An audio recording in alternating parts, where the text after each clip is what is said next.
Actually going to be a bit of a damp start to the day, but further north, away from areas exposed to that northerly wind, it's largely dry across central southern Scotland with some bright sunshine, but elsewhere where we have that northerly wind, we are going to see some showers pushing through. Some showers across parts of Northern Ireland first thing, and down the eastern side of England as well. Elsewhere, many places across central northern England starting the day largely fine. A few showers for parts of Wales, and like I said, across the far south of England, a bit of a damp start. But that rain will clear away as we go through the day, and so for many, tomorrow is going to be a much drier, a much brighter day than of late. A few showers inland, but the showers will be most frequent around areas exposed to that northerly wind. And in that northerly wind, it is going to feel quite chilly. Temperatures dropping compared to how high they have been recently, 13 or 14 Celsius at best towards the south, and feeling a bit colder than that in that wind. More fine weather to come for many of us as we go through the end of the day, but still some showers in some places, particularly towards the far northwest of Scotland.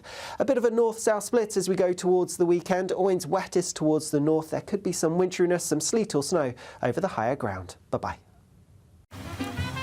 Despite the morning rain, it'll be a nice, warm, cosy day ahead. Boxed heat pumps, sponsors of weather on GB News. The latest GB News travel. Good evening, I'm Johnny Ratner. Problems in County Durham continue, brought on by the flooding. The adverse weather closes the northbound carriageway of the A1M from junction 59 to 60 from the Aycliffe and Bradbury exits. And in West Yorkshire, the M62 is blocked in both directions from junction 29 to 30 from the M1 and Rothwell. A lorry has overturned. In Warwickshire, the M6 is down to 2 lanes southbound towards junction 3 north of Coventry for emergency repairs. Long queues back past the Corley services. And the M48-7 bridge is currently blocked heading out of Wales into England. Recovery works underway following a multi-vehicle collision that's left debris all over the carriageway. Naturally, the M4 Prince of Wales bridge bearing the brunt of those queues. And in Devon, north of Holsworthy, the A388 is blocked in Milton Damerel by a collision. That's the latest. You can stay up to date throughout the day by visiting our website, gbnews.com. I'm Christopher Hope. From pop stars to politicians, I'll interview anybody in a pub who's got a political opinion. Join me every Friday on Spotify, Apple Podcasts, YouTube or gbnews.com, or wherever you get your podcasts. This is GB News, the People's Channel. Nightmare commute? Kick it up a gear with GB News Radio. You can listen online and on DAB+, and on the GB News app. We're also on TuneIn and the Radio Player apps. From the school run to rush hour, get revved up with GB News Radio. We are the People's Channel, Britain's news channel. This is Britain's Newsroom, where your voice matters. It's just astonishing. With expert analysis and honest opinion, we don't just keep you informed. We bring you unique perspectives you won't see anywhere else. Can't argue with any of that. When the news happens, it happens here. On Britain's Newsroom, weekdays from 9:30 a.m. Only on GB News.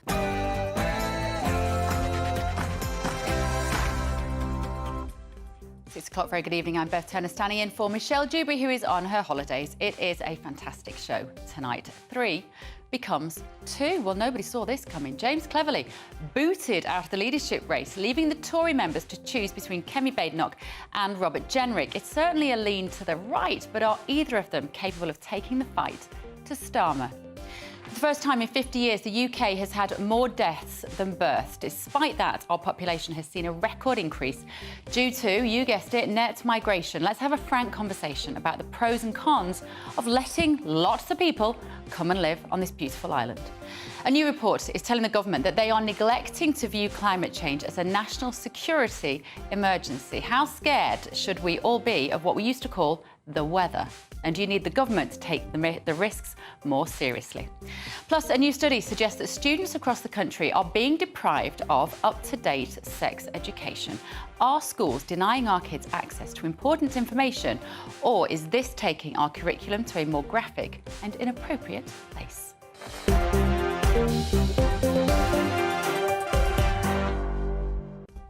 We'll keep it clean. We know it's before 9 o'clock. Before all that, though, a very happy birthday to Michelle Dewberry from everyone here at GB News. I hope you're having a lovely day, Michelle. Now, I want to hear from you on all of today's topics. Get in touch with me, as always, gbnews.com/your say. First, the very latest news headlines with Katie Bowen.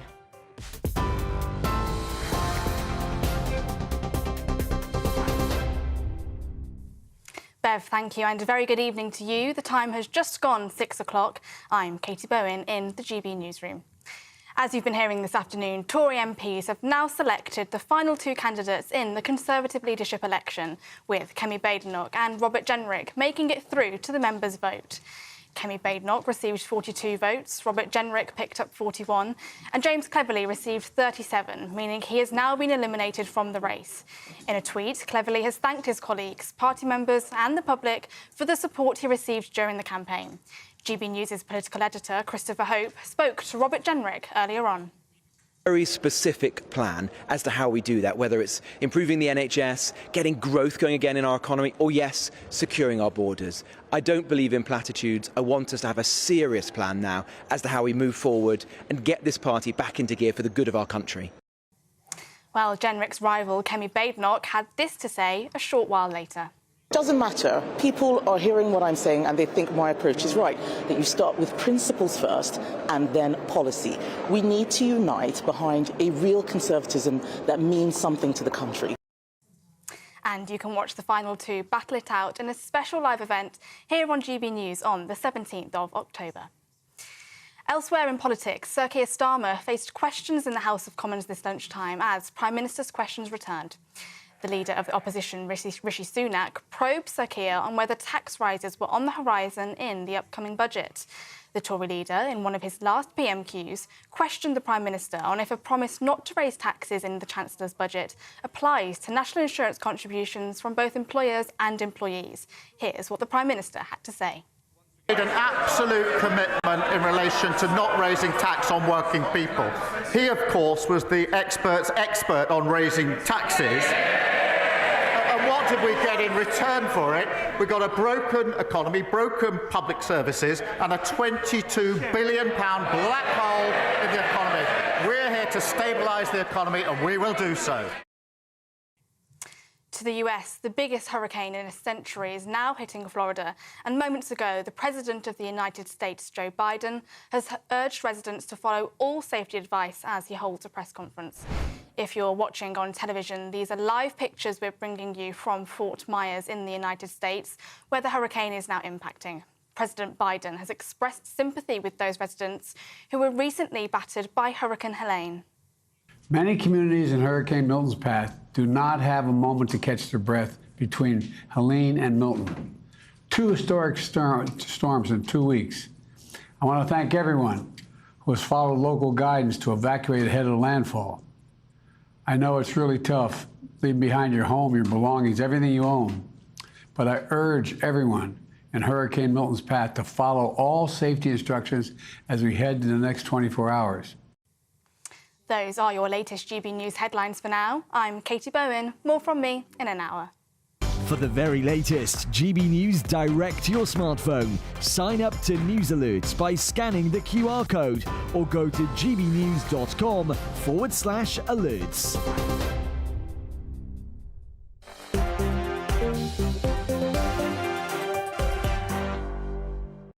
Very good evening. Welcome to News & Co. with me, Bev Turner. It's Michelle's birthday today. So joining me on my panel, the former Conservative MP Ranald J. Wardener and the political journalist Joey Grunwald. Get your views into me this evening. gbnews.com/your say. I will be keeping an eye on the inbox as we get through the show. But what a day. Commentators like me look a bit stupid tonight. I, for one, spent the morning on GB News saying that James Cleverly was a shoo-in for the Conservative Leadership Trophy. But shock horror, Kemi Badenoch and Robert Jenrick beat James Cleverly, left him in their dust, frankly, just a few hours ago. And we, GB News, will be hosting the most important debate between the pair on Thursday, October the 17th. The new leader will eventually be unveiled on November the 2nd. You can see the reaction, even they were surprised. Rana, let me start with you. 2 questions. Does anyone care who leads the Tories? Let's go there.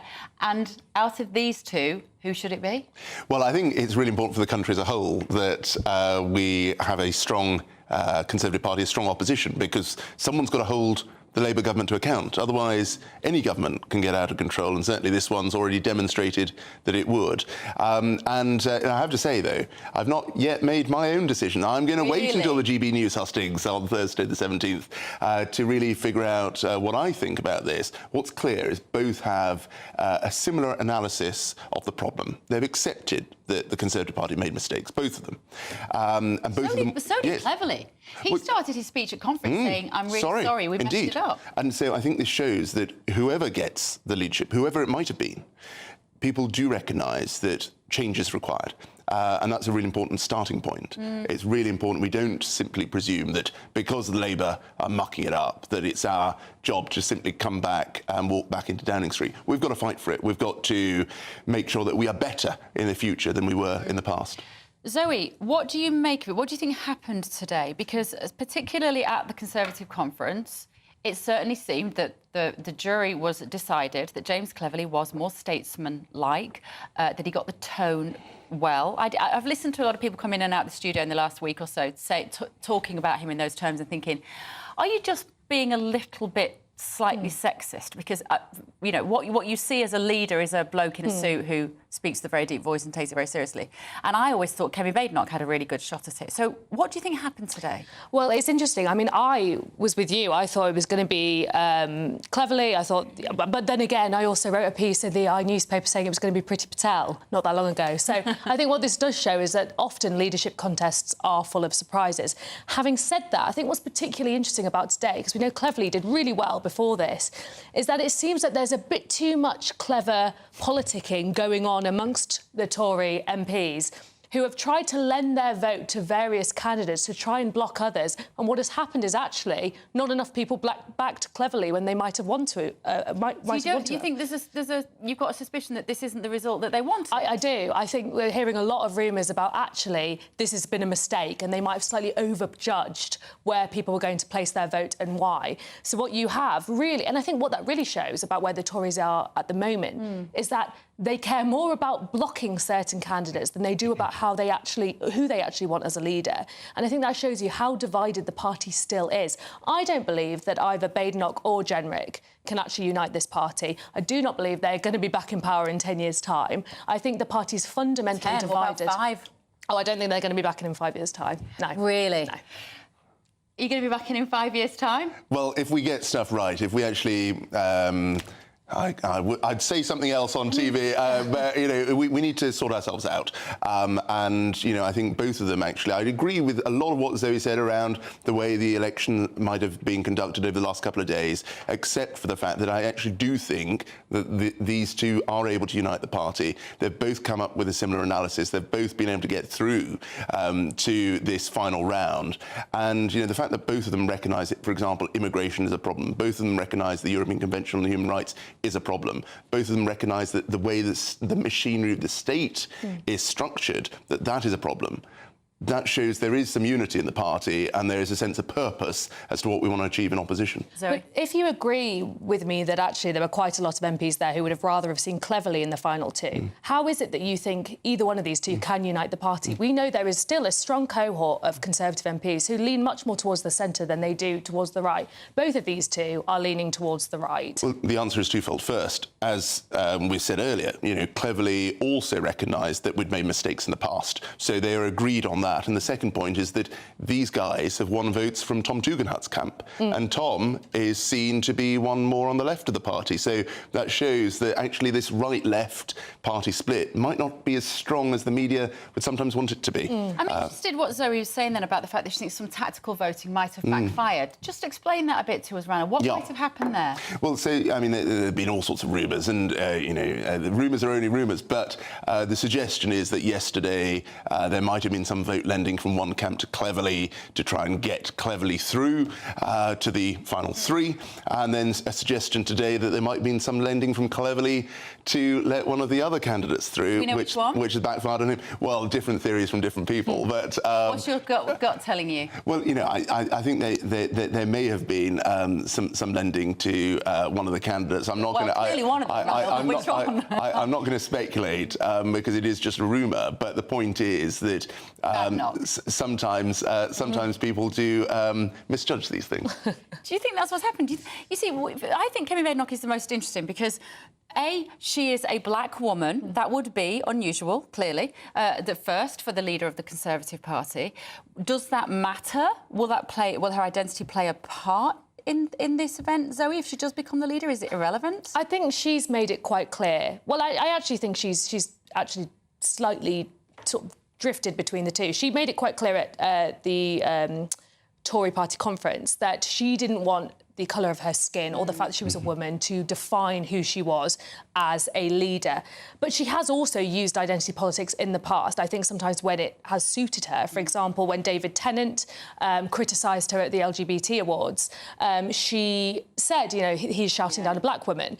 And I think she's strong in what she says, and she would be quite an interesting person to watch Keir Starmer go against because she doesn't hold any prisoners. She isn't afraid to be quite punchy. She says what she thinks, and sometimes people use that against her as a bad thing. I'm like, I love people who say what they think. I know it doesn't always land from a media comms point of view, and she certainly got into a mess, didn't she, at Conservative Party conference about the maternity pay issue. Do you think she clarified that, Ranil, sufficiently? Yeah, so she did try and explain that she was taken out of context there. But I think the point that others have made, I think Tim Stanley said this today, that you know, she set out that she wants to sound like Thatcher and govern like Thatcher, whilst Rob Jenrick perhaps wants to sound more like David Cameron, but govern like Thatcher. And it's for the party to now figure out what sort of coalition it wants to form in the country in determining who the leader should be. It certainly sounded like she said maternity pay can be too generous. Definitely did, yes. Which I know is not... I want to say as a woman, and I don't want to say that because we should hold men and women to the same standards when they talk about that issue, but I suppose I thought, well, come on, you've had 3 kids, surely you can relate to this. And she did try to backpedal on it. She did. I mean, I've listened to what she said over and over again, and I still can't really get my head around what she's saying, but it's definitely the case that it sounded like she was saying maternity pay in this country is excessive. You need to... that isn't the sort of thing that's going to fly with any audience, any voter in this country. The vast majority of voters think, actually, maternity pay is probably not even enough money, and think that it is far too difficult for young families in this country to get by on a decent wage. Childcare is too expensive. It's, you know, it just wasn't a sensible thing to say. And I think at this point in your leadership campaign, if you need people to come out and bat for you and explain why you just slightly messed up what you were saying or you were misinterpreted, that's not great. You should be very clear on what you're saying. And I think the problem with Kemi is that she does have a habit of saying things that are sometimes slightly off kilter and off bat. Well, it feels like with Jenrick, he puts his finger in the air, he measures the wind, doesn't he, and thinks, which way am I going to blow today? Like, what statement am I going to make to tap into the popular thing to say? I don't want to say populist, but the popular thing to say. Well, there's nothing wrong, of course, with giving the people what they want. That's democracy, and responding to the people's concerns, and both of them agree that immigration is a problem. But I think, you know, Rob should get credit where credit's due. He resigned from the government, which is a tough thing to do. He turned, as a result, against a friend, Rishi, in saying that Rishi had the wrong plan. And that takes balls. So, you know, credit where credit's due. He's demonstrated it's not just a 60-second soundbite. It's something he felt genuinely important enough to leave the government for. See, I would jump in. I would disagree with that. I think Robert Jenrick saw the way the wind was blowing when it came to Rishi Sunak, when it came to the fact that we were approaching an election, that Rwanda wasn't going to pay off, and he jumped ship, and he thought he might have an opportunity as Tory leader, and he may well do. But I don't think that proves that he is a man of integrity. And I would agree with what you said. I think he does play to both the right and the left of the party, or the right and the centre of the party. And I think he comes across as not very authentic. And I think that the membership will see that. Well, that's why the GB News debate's so important. Well, thank you, Ranil. I'm so glad you came over. Who wants it more? Which of them want it more? Ranil? Want it more now in 2024? Which of them want it more?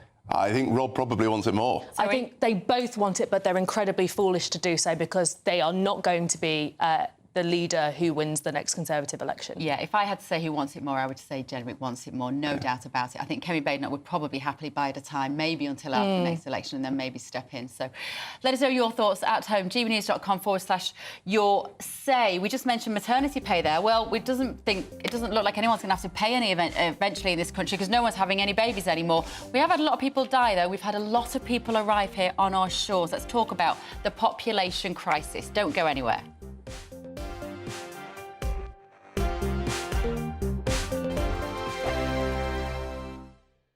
This is GB News, Britain's news channel.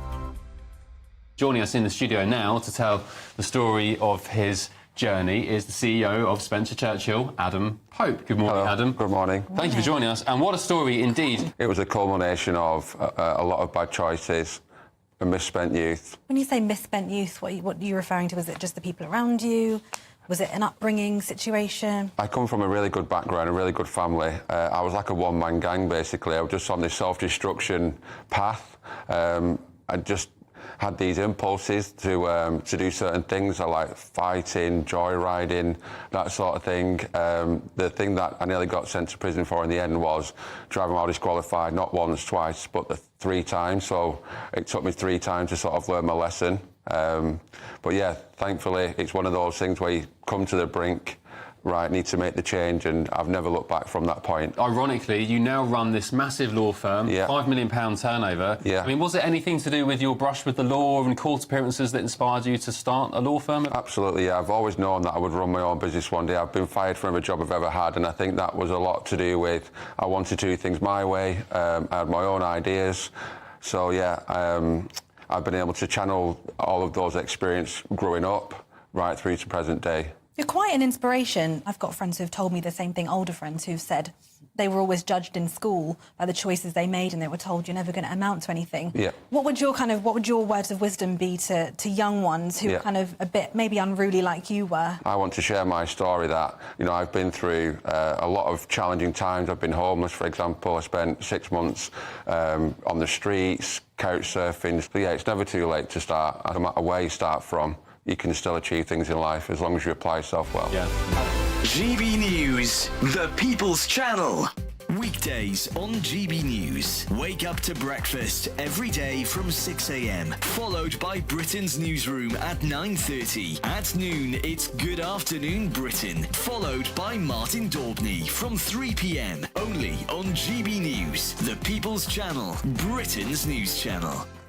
We're proud to be GB News, the People's Channel. And as you know, we always love to hear your views. Now, there's a new way of getting in touch with us at gbnews.com/your say. By commenting, you can be part of a live conversation and join our GB News community. You can even talk to me, Bev Turner, or any of the members of the GB News family. In the GB Newsroom, we bring you the news as it happens. With our team of dedicated journalists across the UK, we're ready to keep you up to date with what's happening every half an hour, every single day. Bulletins here on GB News, the People's Channel, Britain's news channel.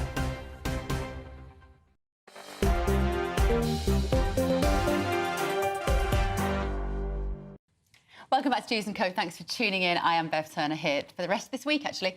So, the UK's population has once again grown, but experts have been concerned by deaths overtaking births for the first time. The data also raised concerns over net migration. It's risen to record levels. But with all the issues that can arise from this, what should the government do to tackle the continuing growth in our population? Zoe, let me come to you. We're in a strange situation here, aren't we? Deaths exceeding births for the first time in 50 years, all sorts of reasons for that. And this thorny issue of migration, which I think probably when Keir Starmer took office at number 10, it must have been the pile of papers on his desk. This is what the public feel very strongly about. Do you think they have a clear vision of what they would like to do about migration? I think you're right that it's definitely a priority for the Labour government. You know, it's something that they started talking about more and more when they were trying to win back some of those lost votes from, you know, especially 2019 particularly. I think, you know, we've seen Keir Starmer really ramping up conversations with cross-border control in Europe. We've seen him talk to other European leaders about what they've done to control migration.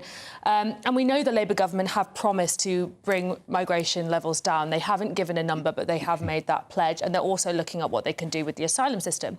As you say, it's a really thorny issue. There are lots and lots of different elements that aren't working and that need reforming, and that it's something that cannot be acted upon without cross-border cooperation. You can't, we are a small island, we've left the EU, we cannot control our borders on our own, and you have to work with other countries.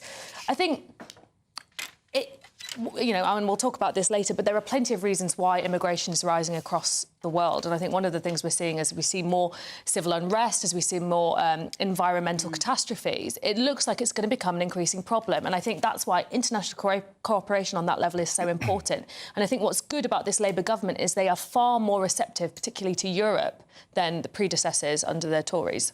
More receptive, that's a good thing. It's a good thing to be more receptive to I agree they're more receptive to Europe, i.e. they're willing to give Europe the chance to deposit people here from the European Union, and they've been very clear that they're open to entertaining renegotiations of the Brexit deal that would do just that. But, I think we've got to be... You've got to have a sense check here. It's not suddenly that the world has fallen into some sort of disrepair and that everyone is now today suffering crises in particular sub-Saharan Africa. There have been challenges all over the world throughout time. And the difference now is that our legal system makes it ever easier for people to play it against the country that has been very generous to people all over the world throughout the ages. And, I think a second factor is, frankly, that in terms of legal migration, we have needed to have more legal migration because the simple truth is we've not had enough children in this country. We haven't met the replacement rate since the 1970s. But you see, it's your mate Boris Johnson on this very channel on Sunday said that after the pandemic, he said we took a decision with the Migration Council to basically open the doors to stack the shelves and drive the trucks. Why? Well, we've not been having enough children to pay for our welfare system, to fill our roles. But that's been going on for years. So why, after the pandemic, did he say we took the decision to let in more people? Well, I think there are plenty of people who equally went to their original home country before the pandemic, or just as it started. Well, it should be for everyone's choice to do that. And so plenty of people, for example, went back to countries in Eastern Europe. Poland, they chose to do so. And so they took their furlough money. They took their little bung their loan for their business and they went back to Poland. Well, there are equally plenty of people who have made significant amounts of money legitimately through running businesses here, and they've decided that now was the time they wanted to relocate back to what they see as their home. And so, as a result, other people have come in. But it doesn't get away from the systemic problem in this country, which is that to pay for the welfare state, to pay for our public services, you've got to have more young people working to pay for those disproportionately older people who are drawing on those services and on those welfare benefits. I think the last couple of years' numbers I found completely baffling, because given that the average age of death of COVID was 82, if those people weren't stacking the shelves and driving the trucks, those in their 80s, you should see a spike in the death figures. So why did Boris then decide to let in 750,000 people net at that point? And I think, quite quietly, without a lot of noise about that. Well, it wasn't just shelf stacking and delivery driving, it was also health workers. They obviously relaxed health and social care visas, and part of that was because we have a workforce retention issue in this country. Part of that is due to a lack of capital spending, a lack of investment in the NHS, not paying staff fairly, but also because, as Randall said, we have an ageing population and we need a lot more staff to keep the NHS going. And so that's why they needed to relax a lot of visas to let workers in, because, as you say, we had a health crisis where there were lots of elderly people at risk. The NHS was on its knees and we needed to help grow it. Partly, we lost 50,000 healthcare workers who were told they had to take a vaccine they didn't want. Yes. 50,000 of them went away from the system, so we shouldn't forget that. That was a stupid decision, wasn't it? What about this idea, though, Ranil, that our birth rate has fallen through the floor? Why? Well, I don't think our tax system helps. I think that's part of it. Does anybody really think, I wonder how much tax I'm going to pay if I have to pay? No, it's more that it makes it very hard for younger people to afford to have children. And, if you are a two-earner household, take a two-earner household where two people earn £30,000 versus one household where that single earner earns £60,000. The difference paid in tax is huge. And as a result, the likelihood of that household being able to afford to have children, or more than one child, is curtailed. Well, that's a Conservative problem then, because we have the highest tax burden in 70 years. Well, I think it's a problem under both parties. I mean, at least we brought in the marriage allowance. We should have gone a lot further. What, for a couple? You're not going to have a baby because you're going to get a couple £100 a year, Anil, are you? But it helps. You know, if we... It really doesn't. It really doesn't. I promise you. Hear me out. Having had 3 babies, I didn't sit there, look at my husband and go, are the government going to give us a few £100 if we have a baby? Well, unfortunately, it should have gone further. And, you know, if we were good Europeans, let's be good Europeans for a minute. If you look at what the French do, for every child you get an extra half of a tax-free allowance. That would make a big difference. If you look at what the Germans do, they treat people as households too. So that is a very, very big difference. And I think we're just at the beginning of that journey. More and more people are beginning to talk about this. So are we expecting Keir Starmer to come out, or for Rachel Reeves in the budget in, 10 days or so, and 2 weeks, and say, right, I've been thinking about this. The family is on the top of my list of priorities, and I'm going to do everything I can to ensure that people like Zoe Grunwald can have babies younger. I don't think they're going to offer tax breaks, but I think what they are going to try and do is create a system where we are building more houses, because actually the biggest problem is the fact that housing prices in this country are so extortionate. Young people are locked into renting because they can't buy. Nobody wants to have a baby in rented accommodation where you could get kicked out by your landlord with 2 months' notice, and then you can't find anywhere else because the rents have gone up and your child is in school, and that it's actually an impossible situation. And the Tories did not build enough houses over their time in government, as I'm sure you well know, and it's been disastrous, and it's pushed up the cost of living. There are plenty of things that, you know, you can talk about tax breaks, but there are plenty of things that should have been done to create a system where young people could get on the housing ladder quicker and they could start families. But here's the thing, Labour is talking the talk, and yet here in London, where the biggest demand exists, they're reducing the housing number from what the Conservative Party had in place when we were in government as a deal for Sadiq Khan. That doesn't show that they're serious about housing. I agree with you that particularly in our cities, we do need to build more homes, but the Labour Party is doing the exact opposite of that. We need affordable, as you say, we need affordable housing. We need it built in the right areas. You need it near places where people work. So, you know, I agree with you on that, but it is absolutely, I think, rather than tax breaks, you need an affordable childcare system where people can actually go back to work and they're not losing money by going back to work. And you need a system where people can actually either have really safe, renter-friendly contracts so that they can expect to raise families in rented accommodation for a number of years, and I would say build more houses that are affordable. But of course, if people want to make that choice that they don't want to work in, say, the first few years that their child is born, preschool, that should be their choice. And at the moment, they don't have that choice. And equally, if you give people tax breaks, if you let people keep more of their own money in the first place, they'll find housing more affordable. Is it, Zoe, also just that your generation have really high expectations of what your quality of life, and you're spending money on all those avocados and Deliveroo? Look, so you can't afford to have a baby. You've just got to change your priorities. I love an avocado, don't get me wrong, but how many avocados would I have to give up? You know, it's just the price of housing has outstripped wages, you know, by so much. I don't know the exact figure, but it's easily Googled. The idea that it's avocados. I mean, if the one thing I have in my life is avocados, don't take them away from me. Come on. But you'll end up having avocados and no baby. Well, then so be it. But you see, this is the problem, isn't it? This is what's happened. Maybe, you know, I'm playing with you a little bit here, but maybe it's just about the younger generation aren't cutting their cloth accordingly and prioritising having children. Somehow, having children just looks like a really unappealing option. Well, so, I mean, I certainly think that Zoe is right about housing. I think I'm right about tax. I think all of these things play a role. But you are also right around this notion of, let's use the term affordable housing.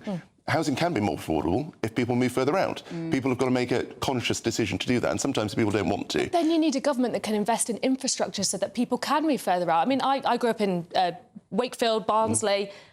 Trying to get from Wakefield to Barnsley using the buses was virtually impossible. Like, there's a reason I had to move away from there to work. And it's really sad because lots of people would love to live across the country around their families, the places they grew up. But it seems like there are only a few cities in the UK that actually accommodate young people and their needs for work and housing. Well, this is where good local leadership is important. And, you know, credit where credit's due. Someone like Andy Burnham or Sir Richard Lees, who is the leader of Manchester City Council, they've transformed Manchester. And it shows it can be done. And that's a Labour politician, so I'm being ecumenical here.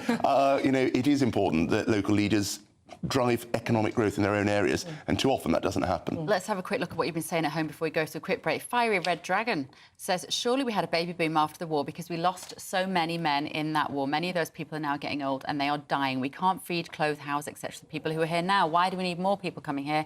And they say the argument for paying for pensioners only works if young people are prepared to get a proper job, not the stupid, I want to be an influencer nonsense.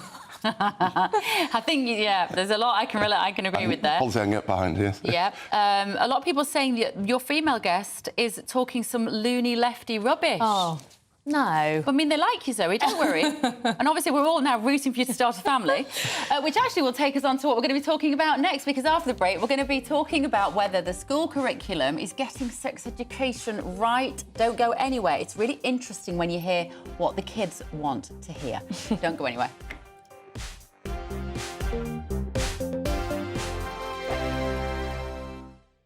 Good evening. I'm here with your GB News weather from the Met Office. As we go through into tomorrow, it is going to turn drier for many of us with some clearer or brighter skies, but with that it is also going to be a bit chillier because as the low pressure that's been dominating the weather across the UK recently drifts away towards the east, we will then get a northerly flow, and that northerly air is going to bring something a little bit colder. For the time being though, still some clouds, some outbreaks of rain across many parts of England and Wales. All of this though shifting further southwards with clearer skies developing across Scotland, Northern England and Northern Ireland.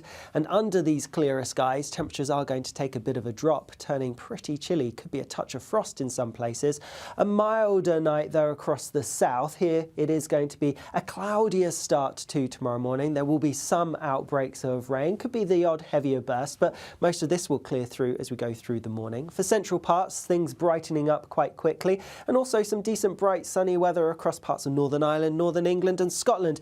But all the time there will be some showers around. The showers will be most likely in areas exposed to that northerly wind, so parts of Northern Ireland, Northern Scotland and down the eastern side of England and Scotland as well. But even a few showers are possible elsewhere. We may see 1 or 2 showers developing in some inland places too, but for many it is going to be a much drier day than the last couple of days, and it's going to be a bit brighter. But like I said, we do have that cold air pushing its way in, so temperatures markedly lower and feeling pretty cold indeed, especially in those brisk northerly winds. As we go towards the end of the week, and a bit of a north-south split developing, wetter weather across northern parts, so Scotland seeing some outbreaks of rain, perhaps some winteriness over the higher ground, staying drier and brighter across the southern 2/3 of the UK, however. Again, through the weekend, some rain is likely, mainly in the north. I'll see you again soon. Bye-bye. The latest GB News travel. Good evening, I'm Johnny Ratner. The flooding up in County Durham continues to close the northbound carriageway of the A1M from the Acliff turn-off up to the exit for Bradbury, causing long queues. In West Yorkshire, the M62 is blocked in both directions between junction 30 to 29. A lorry overturned just east of the M1 off the Lofthouse interchange.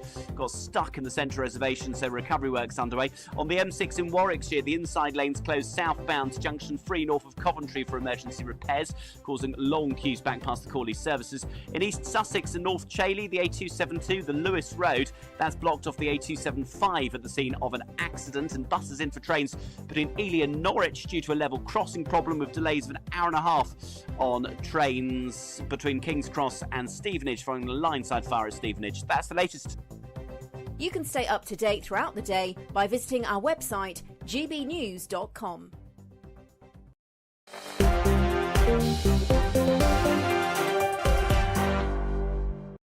Welcome back to News & Co with me, Bev Turner. Now, students across the country say that they think that their current sex and relationships education is leaving them with no choice than to turn to social media for advice and information. This is a new study. It found that certain topics, particularly around female health, were all either limited in their scope or ignored on the curriculum altogether. So, why are we getting this wrong, Ranil? When you were in government. Didn't you try to stop sex and relationships education being on the curriculum? Well, yeah, so I certainly tried to stop it being compulsory. You know, it always had been for parents to choose whether their children should have sex education, and I believe it is a parent's right to choose these things. Unfortunately, Theresa May wanted to push it through, and she did. She succeeded with a small majority to be able to do that.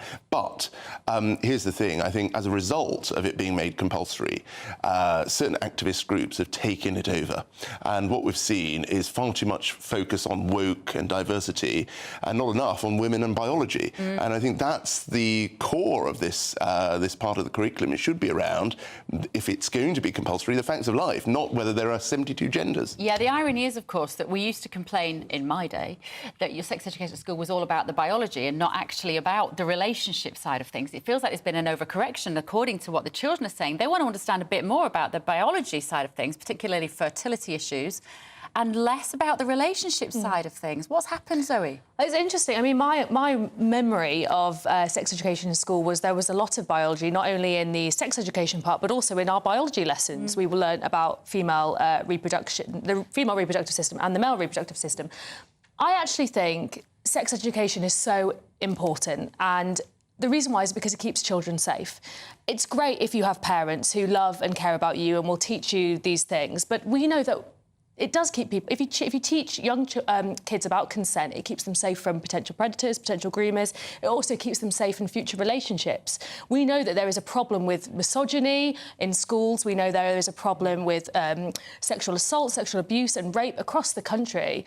The best way you can keep kids safe from that is if you teach them what consent and boundaries are. And I actually think it's vital that you have relationship education as well as the biological sex education too. That is also very important. But, so you would put children at risk then, Ranil, by taking this off the table? I'd revert to basically the way it was in my day, in our day, which there was a lot of child sexual abuse which kids didn't know about language. And there still is. Well, dare I say, I think there was a lot of cover-up from certain organisations, including the BBC, it seems. There was also some collusion for reasons of diversity in some police force areas. But I think the really important point is that if there was that sort of parental choice, the parents who want the schools to undertake this education would, of course, be able to allow that to continue. But the parents who want to do it themselves would be able to have that choice. I think, you know, with parents and children, no one knows their children better than those parents. Well, I'm sorry, but I disagree, because it is different from your day. Now, pornography is available on everybody's phone immediately. Most children have smartphones. If parents and teachers aren't teaching them about sex education, they will get that knowledge from somewhere else. Wouldn't you rather a trusted source, like a teacher in school, with the resources that are from the government, can actually deliver that information? Because not all parents will be able to, and you don't know what your kids are looking at on their phone, and that's part of the problem. Well, first of all, my children don't have a phone, and I don't intend on them having one anytime soon. How old are they? 9 and 7. Good luck. Some of their friends do have phones. I'm refusing so far. But the bigger point here is I would rather that they are not taught that there are 72 genders, because I don't believe that that's the case. And Where are they being taught the materials are not from the government. The materials are from organisations, many of which are activist organisations. The LGBT Alliance, for example, has been criticising Stonewall for many years now for being far too activist and standing up on things that the founders of Stonewall disagreed with. In what school was the 72 genders taught? As you said earlier, it's very easily Googleable, so I'd encourage people to do that. If it's very easily Googleable and you keep bringing it up, surely you know where it was. I'm sure you can look at that in your own time. The point is, viewers of GB News know that this is what's being taught in schools. They have seen that reported on this excellent news channel in the past. OK, you can have a consultation across government with lots of different bodies piling in to say what sort of sex education should be offered to children in school. And I think you would find that there are plenty of groups that would offer really positive information that would keep young girls safe, that would teach young men about misogyny, about boundaries, about consent, that would teach them about their bodies, that would teach them what good sex looks like, healthy sex, healthy relationships. At the minute, that is missing in schools, because actually also the other problem that we haven't mentioned is because schools are so under-resourced, a lot of teachers simply don't have capacity to teach relationship and sex education. And I would argue that does put kids at risk. It's great if you have parents like you that really care about your children and want to teach them these things. Not all children are so lucky, and we can't let vulnerable children fall through the cracks. Well, first of all, I mean, I do think that it's important to put in context that more money is going into schools than ever before, and the Labour tax raid on private schools is going to put additional pressure on state schools as people have to leave the independent sector to enter those state schools. So, it's important to put that in context. But here's the thing. I fundamentally believe it's a matter of principle for me that parents know their children best. And I know you could possibly find instances, terrible instances. I don't think we should create law for the whole country based on a handful of those instances. You don't think we should have laws to protect vulnerable children? I think we should defend parents' rights to be able to look after their own children. So what happens to vulnerable children who don't have parents who will... As has always been the case, if children are in harm's way, teachers and the police should get involved. And what's happened in the past and now, more recently, is that the police haven't wanted to do that. But you're saying that teachers shouldn't have That's the got nothing resources to do that. nothing to do with RSHE. But one of the ways teachers can do that is by teaching children... Got nothing to do with RSHE. It actually does, because No. it does, because if you're a teacher and you teach a child about consent and boundaries, they might then realise, actually, something that's been happening to me at home, I didn't consent to that. That's against my boundaries. It is true. It's proved time and time again that teaching children, as young children, that it's OK if someone touches you here, it's not OK if someone touches you somewhere else, has actually saved children from predators. But then what about, let's take a different angle on this.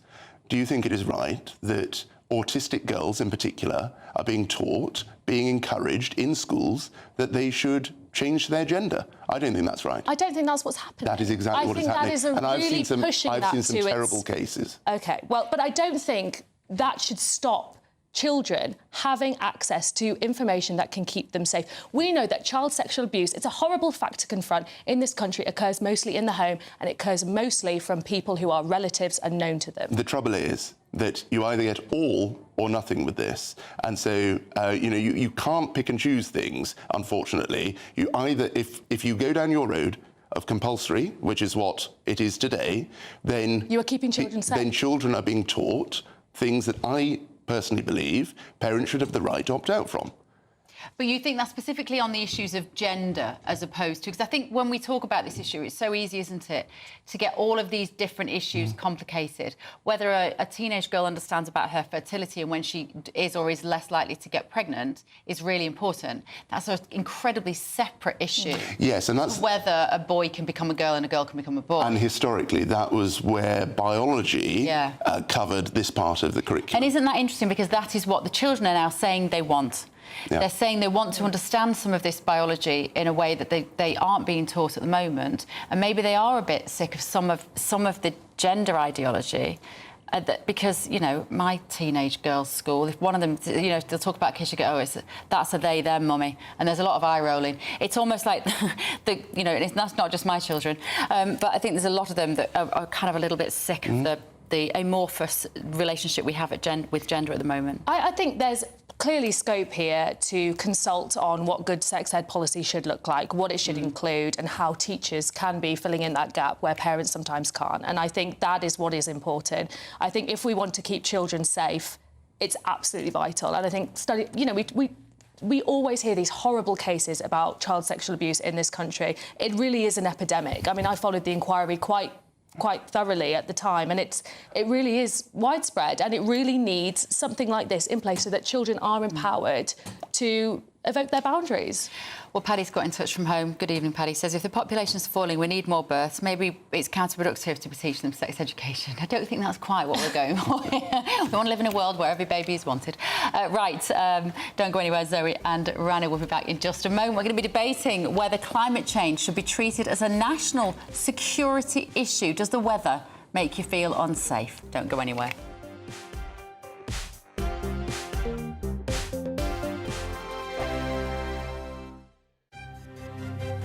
GB News Breakfast, every day from 6 a.m. Right, we're having beans this morning. Beans for breakfast. There's no better breakfast, is there? I like beans on toast for breakfast. So do I. I would actually call myself a baked beans connoisseur. Would you? Well, We can put you to the test. Tell us what the story is.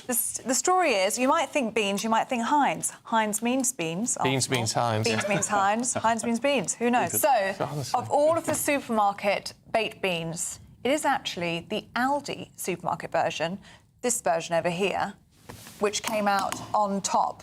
The Bramwell's baked beans, 76% on the taste test. And they're much cheaper as well. Much cheaper. Households can save, if you're buying 2 cans a week, £100 a year buying the Aldi version of these baked beans. So we thought we're going to do a blind taste test this morning to see. So we've got the Aldi beans, we've got M&S beans, and we've got beans Heinz. So I think number 2 is the best one. Yeah, I agree. Right, 2 came first best to me. So the Heinz is number 3. Interesting. Which was the worst one? Which is the worst one, which is the ones, actually, I'll buy it home. Do you know what? That's just proven it.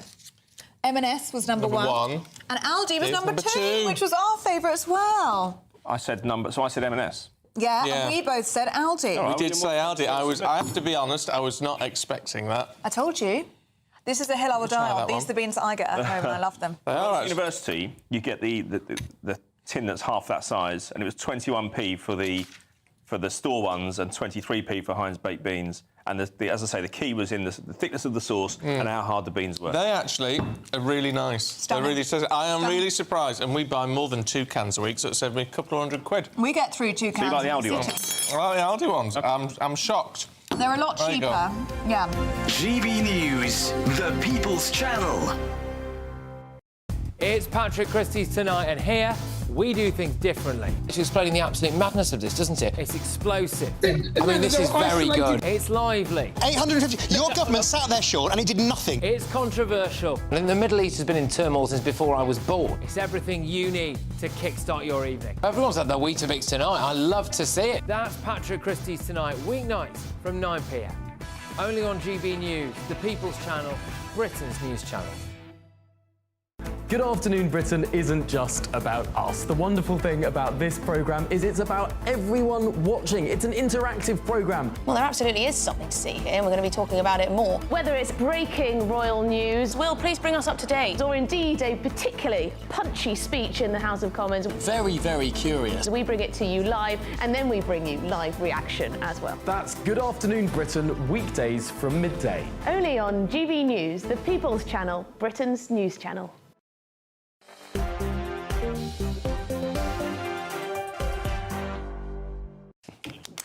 Welcome back to News & Co with me, Bev Turner. Still with me, delighted to say, former Conservative MP, Ranald J. Warden. I knew I was going to get it wrong. Don't let me do it. J. Wardener. There we are. Thank you. And the political journalist Zoe Grunwald. Now, a new report has suggested the government should take lessons from the COVID inquiry to be more prepared for climate-related emergencies. They're warning that the threat posed by climate change should be treated in a similar way to terrorism. And this is what one of the authors of the report told me earlier today on GB News. Climate-induced emergencies cover a whole range of things. So we just saw on the news announcement this morning, just before this segment, about Hurricane Milton heading towards Florida. That would constitute a climate-related emergency. One of the things that this report looks at as well is food security. So we've seen sort of food price inflation over the past few years, and 1/3 of our food price inflation is estimated to be due to climate risks, due to waterlogged fields or droughts in other parts of the world. And so these are the sorts of risks that this report was looking at. So that was Dr. Meyer there. Now we're looking at the same picture. So where we've got our camera locked off here, that interview this morning was about 10 o'clock UK time, 10:30. This is now, of course, 10 to 7 UK time. We are seeing clearly the wind is picking up there, Ranil. But does this strike you as fear-mongering by the climate lobbyists? Well, so this is the important context. You can have a debate about climate, and plenty of people do, but there is a reality, which is that things change the whole time, even if people don't agree with climate change. And so everyone should be united on this issue, I think, which is that we've got to make sure that the country is prepared to defend itself against any threat, whether that's climate, whether that's food, whether that's the too much water, too little water. There are all sorts of threats coming down the road. And one of the things I'd observed from having been in the government is that the amount of data and the number of levers that the government has to actually pull in peacetime is actually rather limited. COVID was an extraordinary shift because the entire machinery of government was devoted to one thing. But in the normal course of things... Which we obviously now know is ridiculous and a complete act of self-harm. Well, indeed, so many mistakes were made. I think it's important to be honest about that. But the whole of the machinery of government was focused on one thing, and it was able to make things happen. In the rest of the time, the machinery of government isn't actually kitted out terribly well for the challenges we faced in the 21st century. So do you agree, then, that we should be on a war footing or an emergency footing in case the weather is bad? I think we need to address, for example, that there is more flooding now than ever before. Part of that is climate, but also part of that is we're building on floodplains. Part of that is that no one's draining the grids. Or dredging the rivers. Like, there's stuff the government could be doing now to help our water wash away. Factors, right? And so these are the things that, whatever are people's views on any particular issue of the day, there are things that the government collectively with individuals need to get on with. So you might have picked up on the fact that I don't exactly take this particularly seriously in terms of the imminent threat to the British population. And I see it as possibly a massive money-making scheme for people behind the scenes who know they can cash in on the green agenda. I disagree. I think even if you think that actually in this country we have a fairly stable weather pattern, I mean, it's absolutely true that we see a lot of flooding and that can be very disruptive. Addressing the fact that we are seeing increasing issues with food security across the world.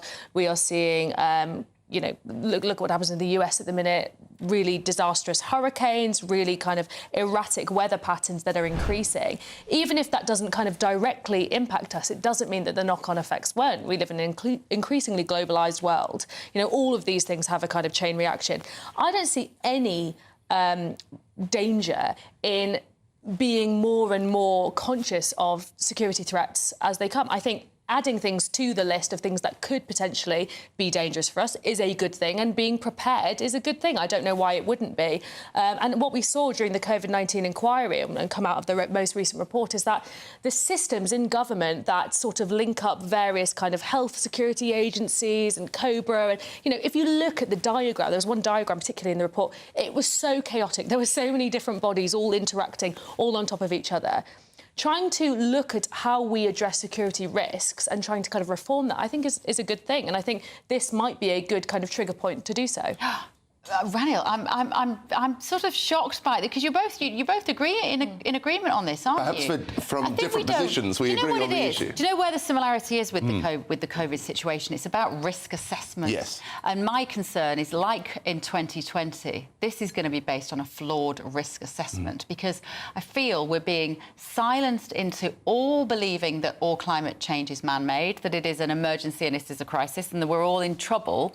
And I don't see enough debate about that as the basic premise in order for us to decide what changes to our lives we're prepared to take to stop us being in danger of climate change. Does it feel like the emergency of your generation, Zoe? I think it does. I think, there is a lot of consensus of my generation that actually we are sleepwalking into disaster, and we're seeing rising sea levels, we're seeing rising temperatures, we're seeing increasingly erratic weather patterns, and it doesn't feel like there's urgency across the country or even across the world to kind of resolve it. And ultimately, our generation will have to deal with it for a long time, and the generation after us, and it's about kind of why not try and, put in a system that keeps the younger generation safe? We all have a duty to the younger generation, and I would like to see more urgency. And one of the things I was quite impressed with from David Lammy's recent speech was when he actually said that climate change is one of the biggest emergencies of foreign policy. Oh, I held my head in my hands and I thought, God help us, we're all doomed. Yes, that's where I have to diverge. I think the Foreign Secretary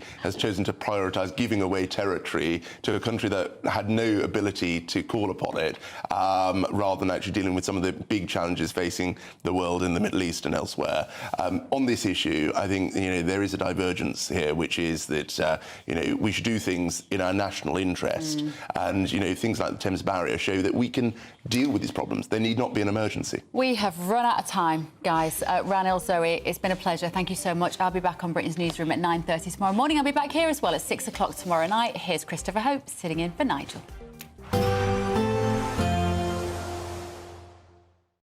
We'll see a cold snap, which will quickly develop into a warm front. Boxed Boiler Repairs, sponsors of weather on GB News.